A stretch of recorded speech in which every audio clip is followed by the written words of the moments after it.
हरे कृष्णा। राधे राधे आप सभी को। जैसा कि आप सभी लोग जानते हैं कि हनुमान जी जो थे वो बाल ब्रह्मचारी थे, किंतु उनको एक पुत्र भी था। यह कैसे संभव है? चलिए मैं आपको बताती हूँ। यह बात 99% लोग नहीं जानते हैं, किंतु बिल्कुल सत्य है। वाल्मीकि रामायण में यह बात विस्तार से बताई गई है कि जब हनुमान जी ने लंका चलाई थी, जब हनुमान जी उस आग से एकदम व्याकुल हो रहे थे, तब वह अपनी पूंछ की आग बुझाने के लिए समुद्र के अंदर चले गए थे। उस समय उनके शरीर में से पसीने की कुछ बूंदें समुद्र के पानी में गिर गई थी और वह बूंदें एक मछली ने उन बूंदों को निगल लिया और चमत्कारिक रूप से उस पसीने की बूंद से ही एक वानर बालक का जन्म हुआ।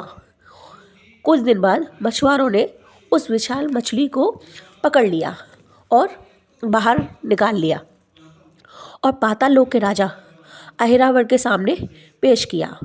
और जब अहिरावण ने उस मछली को काटा तो मछली को देखकर वो हैरान रह गया, क्योंकि उसके पेट से वानर रूपी बालक निकला।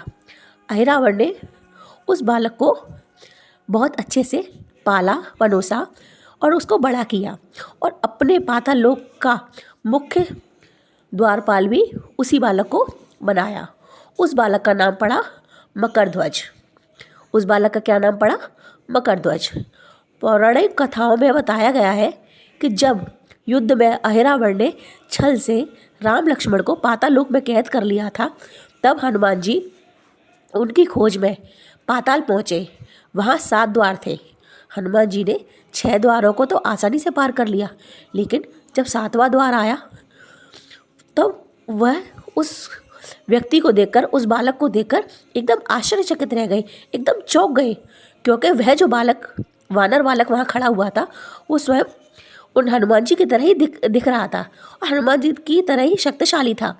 उन्होंने उस बालक से पूछा कि तुम बिल्कुल मेरी तरह दिखते हो, तुम ऐसा कैसे संभव है कि तुम मेरी तरह ही शक्तिशाली हो और मेरी तरह ही बिल्कुल दिखते हो? तब उस बालक ने उत्तर दिया, मैं परम पराक्रमी हनुमान का पुत्र हूँ। यह सुनकर हनुमान जी एकदम स्तंभ रह गए, एकदम चकित रह गए। उस बालक ने कहा, मैं मकरध्वज हूँ। यह सुनकर हनुमान जी को एकदम अचंभा सा हुआ। यह कैसे संभव है? मैं तो बाल ब्रह्मचारी हूँ, फिर तुम मेरे पुत्र? यह कैसे संभव हो सकता है? क्योंकि मैंने तो ना ही मेरी कभी शादी हुई है और मैं तो हमेशा से ही बाल ब्रह्मचारी हूँ। तब मकरध्वज ने अपनी सारी कथा विस्तार से हनुमान जी को सुनाई और हनुमान जी ने जब ध्यान लगाकर सब कुछ दोबारा स्मरण किया तो उन्हें पता चला कि वो मकरध्वज जो था उन्हीं का पुत्र था। क्या आपको ये बात पता थी मकरध्वज के बारे में कि वो हनुमान जी का पुत्र था? तो चलिए, अगर आपको नहीं पता थी तो ऐसी ही जानकारी प्राप्त करने के लिए मेरे चैनल को लाइक और सब्सक्राइब करिए। राधे राधे आप सभी को।